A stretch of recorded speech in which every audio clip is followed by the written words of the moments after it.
We welcome you to the new lecture on budget line. हम उम्मीद करते हैं कि आप हमारे व्यूअर्स आप लोग ठीक होंगे, हेल्दी होंगे और फाइन होंगे। हमारी दुआ भी आप लोगों के लिए सही है।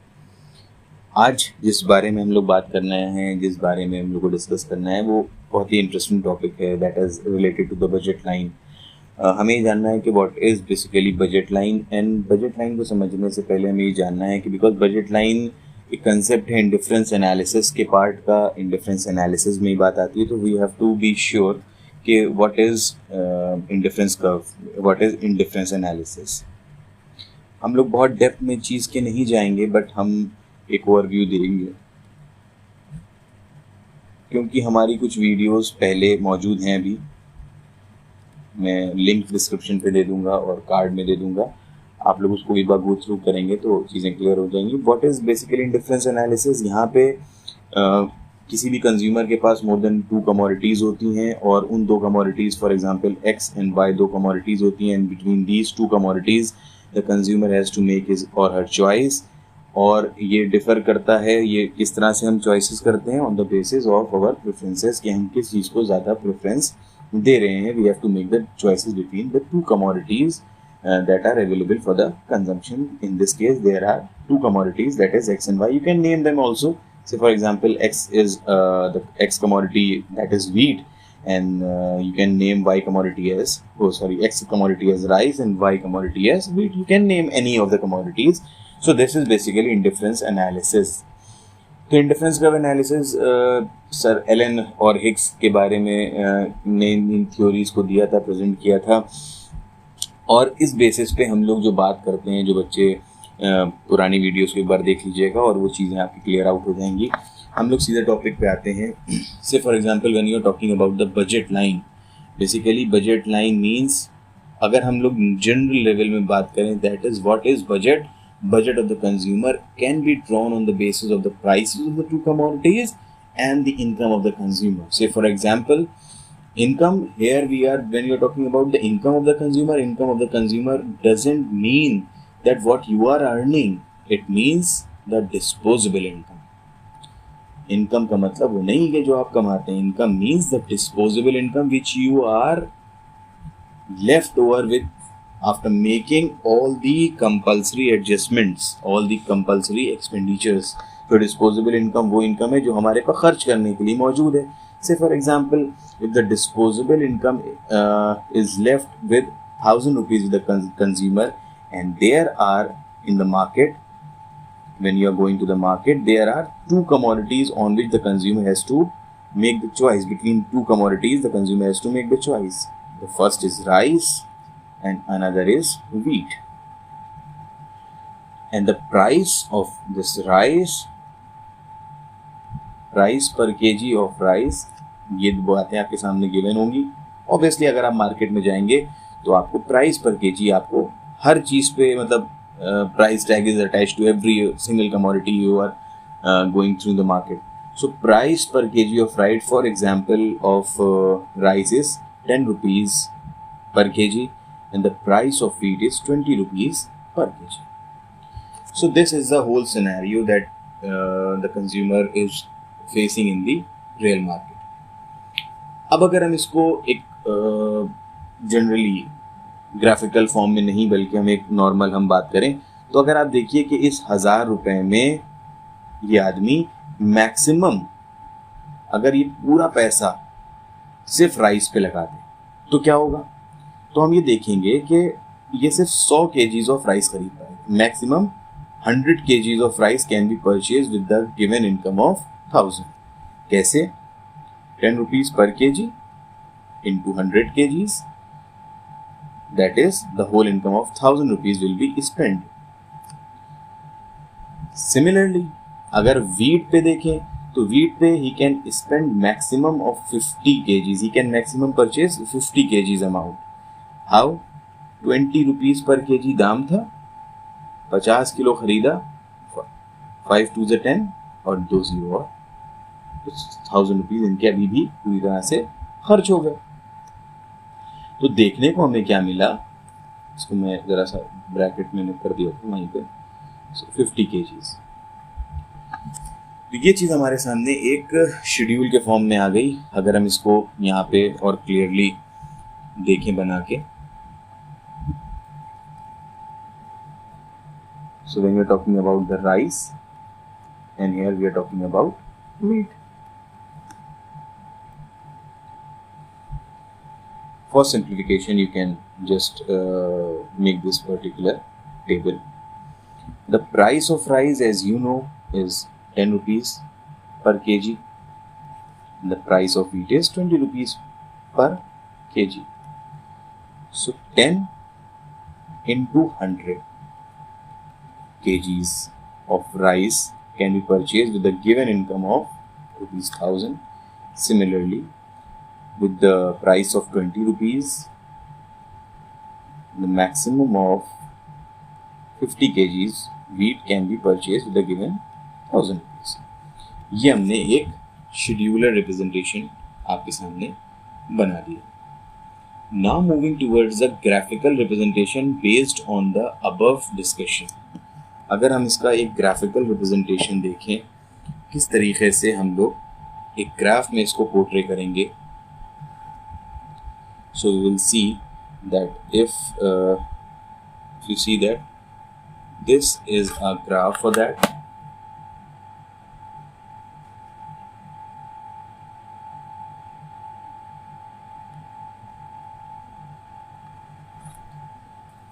On here on y, it is a y-axis. O is the origin, and here it is a x commodity. On y-axis we are showing wheat.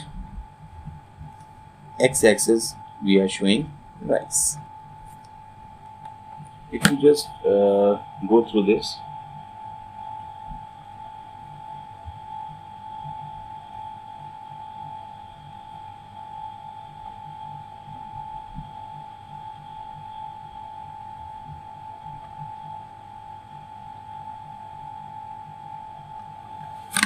अगर आपने इस कर्व में देखें तो ये y एक्सिस पे हमने मैक्सिमम 50 kgs ऑफ व्हीट खरीद लिया और मैक्सिमम हमने 100 kgs ऑफ राइस खरीद लिया. And this is the budget line.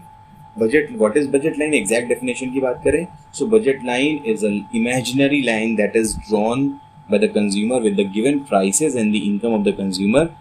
It represent the maximum amount that the consumer can purchase with the given in the limit.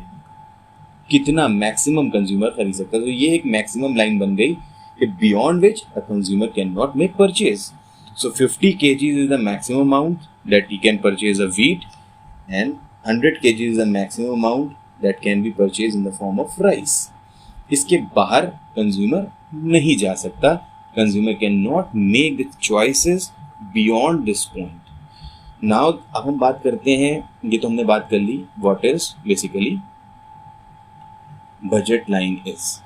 ये हमारे सामने बजट लाइन आ गई आपके सामने स्क्रीन पे. You can take the screenshot of that. अब हम बात करेंगे सेकेंड पार्ट में. नेक्स्ट स्क्रीन पे हम लोग आएंगे एंड वी विल डिस्कस. हम इस एग्जाम्पल को यहाँ पे सामने रखेंगे ताकि आपके सामने ये चीज़ क्लियरली आ जाए. हम ये देखेंगे कंज्यूमर एक्चुअली किस तरीके से परचेज डिसीजंस लेता है. So again, we are drawing the same indifference. You can say a curve. हम लोग एक कर्व यहाँ पे फिर वैसे ही जैसे वहाँ पे ड्रॉ किया था वही सेम कर्व हम लोग यहाँ पे ड्रॉ कर रहे हैं, लेकिन रेड पेन से ड्रॉ करेंगे इस बार. चलिए बजट लाइन को हम ब्लैक करे हुए.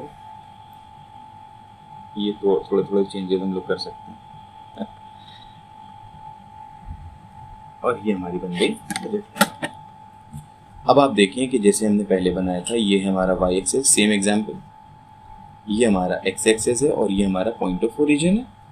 Here we are portraying rice and maximum kgs of rice that we have taken was 100 and for wheat the maximum kgs we had allotted was 50 kgs.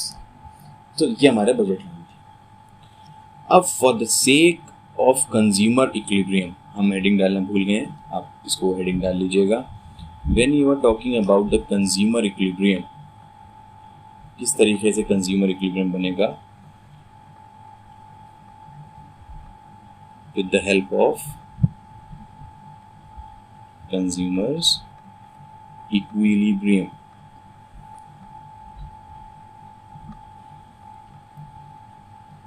Consumer कहाँ पे actually purchase करेगा? Equilibrium means, जैसे कि हम पहले बात कर चुके हैं, डिस्कस कर चुके हैं, आप जानते हैं equilibrium means a state of rest where the consumer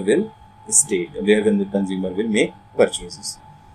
सो हमने ये बात आपसे बता दी कि ये जो लाइन हमें दिख रही है, ये हमारी एक बजट लाइन है जिसके बाहर हम नहीं जा सकते। हमारे रिसोर्सेज इतने नहीं है कि हम बाहर जा सकें और हम इस एरिया में रह सकते हैं। ये जो एरिया हम देख रहे हैं यहाँ पे, इस एरिया में हम रह सकते हैं। बट कोई भी प्रूडेंट आदमी जब पैसे ज़्यादा हैं वो अच्छी चीज़ ले सकता है, तो एक रेशनल आदमी के लिए हम ये नहीं मानेंगे कि वो अच्छी चीज़ लेने के बावजूद भी ख़राब चीज़ ले। तो जब ये इतनी परचेज कर सकता है तो एक रेशनल आदमी इस बॉक्स के अंदर कभी भी, इस राइट एंगल ट्रायंगल के अंदर कभी परचेज नहीं करेगा, क्योंकि वो मैक्सिमम कर सकता है परचेज और बाहर वो कर नहीं सकता। इस लाइन के बियॉन्ड वो जा नहीं सकता, यहाँ ये नहीं जा सकता और यहाँ ये करेगा नहीं, तो इसी लाइन पे कहीं रहना है। सो अगर हम यहाँ पे 3 इंडिफरेंस कर बनाए, that means if you draw the indifference schedule, indifference map, so this is the indifference map. थोड़ा बहुत हाथ बहक सकता है, so don't mind that. There are 3 ICs, IC1, IC2 and IC3. This is the indifference map. What is indifference map? जो कि कई ICs को समेशन हमें दिखाता है। सो अगर हम एक इंडिफरेंस मैप बनाते हैं, जो इंडिफरेंस मैप हमें ये दिखाता है कि हम कंज्यूमर के पास 3 ऑप्शंस हैं। हम IC1 पे भी परचेज कर सकते हैं, कंज्यूमर IC2 पे भी परचेज कर सकता है और कंज्यूमर IC3 पे भी परचेज कर सकता है। तो मैंने आपसे कहा कि कंज्यूमर कभी भी IC1 पे नहीं रहेगा, बिकॉज एक तो ये वजह कि वो रेशनल है। वो क्यों, जब वो यहाँ पे परचेज कर सकता है, इस लाइन पे परचेज कर सकता है, तो वो यहाँ पे क्यों करे? वाई? He is rational. वो जब वो ज़्यादा कोई चीज़ इंसान ले सकता है, जब एक आदमी पर इतने पैसे हैं कि 4 चीज़ें खा सकता है, तो वो 2 चीज़ें क्यों खाए? और इंडिफरेंस कर्व की एक कैरेक्टरिस्टिक भी ये है कि higher IC gives higher satisfaction. अगर ऊपर वाले IC पे जाओगे तो सेटिस्फैक्शन ज़्यादा मिलेगा, ये इसकी कैरेक्टरिस्टिक है। तो when higher IC will give higher satisfaction, so when a person can get higher satisfaction, so why he will stay on this particular IC1, so he will move from IC1 to IC2. What is the reason? Higher IC gives higher satisfaction. High IC means high satisfaction, so he will move towards IC2 from IC1. ये तो reason हो गया कि IC1 को ये cancel कर देगा, ये कैंसिल नहीं करेंगे, इस पे हम परचेज नहीं करेंगे। अब यही सेम अप्लाई होगा IC2 और IC3 में भी, क्योंकि IC3 is higher than IC2। तो अब IC2 से वो IC3 जा सकता था, नहीं जा सकता था? अगर हम देखें तो ये हो सकता था कि he can move from IC2 to IC3, but ऐसा वो नहीं करेगा, कैंसिल कर देगा। क्यों? क्योंकि वो अगर IC2 से IC3 की तरफ जाना चाहे, हाँ अलबत्ता IC2 से ज़्यादा सेटिस्फैक्शन IC3 में मिलेगा, लेकिन उसके बाद इतने रिसोर्सेज नहीं है कि वो IC2 से IC3 की तरफ जा सके।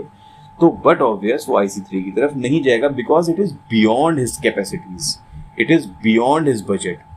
IC3 का जो ऑप्शन है वो बियॉन्ड द बजट है, सो IC3 को भी कैंसिल करेगा क्योंकि ये बियॉन्ड द बजट है, बजट के बाहर है, कंज्यूमर के बजट से बाहर है ये option. So he will stay on this IC2.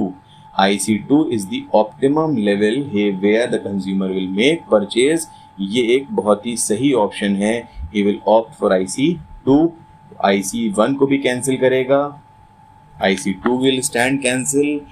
तो अब इन दोनों जब ऑप्शंस को वो कैंसिल कर देगा और IC2 पे रहने का एक फैसला करेगा।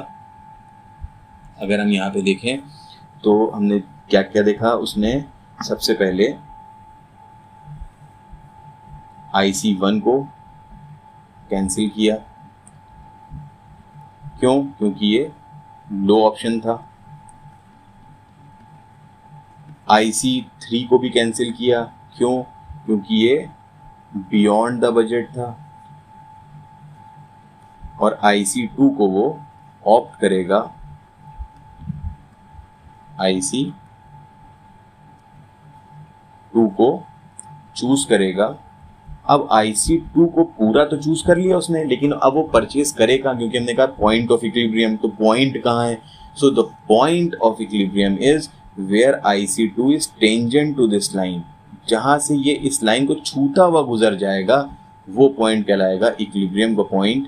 तो equilibrium point will be the point of tangency. Tangency मतलब जहां से दो चीजें, जैसे फॉर एग्जांपल ये एक लाइन है और दूसरी लाइन इसको छूती भी गुजर जाए, ये जो लाइन छूती भी गुजर रही है, this point is known as point of tangency. तो जहां से ये curve IC2 in different budget line को टेंजेंट होता हुआ गुजरेगा, that point will be known as the point of equilibrium. तो अगर हम देखें, ये जो उसके सामने का लाइन शायद थोड़ी सीधी नहीं आई है, तो दैट आई बेग पार्डन, और ये है।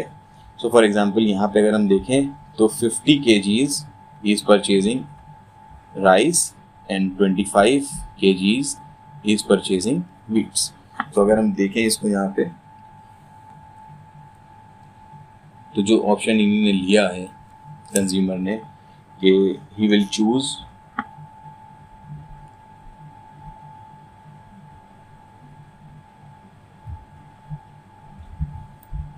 he is going to choose 25 kgs of wheat।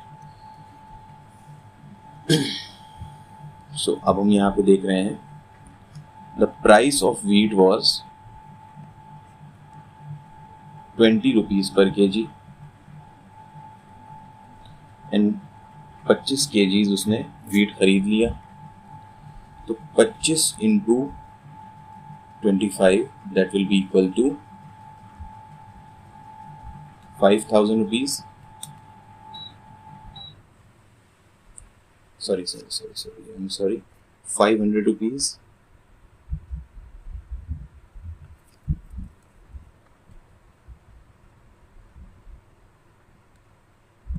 Similarly, when you're talking about the rice, the price of rice was 10 kgs and now he is purchasing only 50 kgs of rice, so he is spending 500 rupees on rice।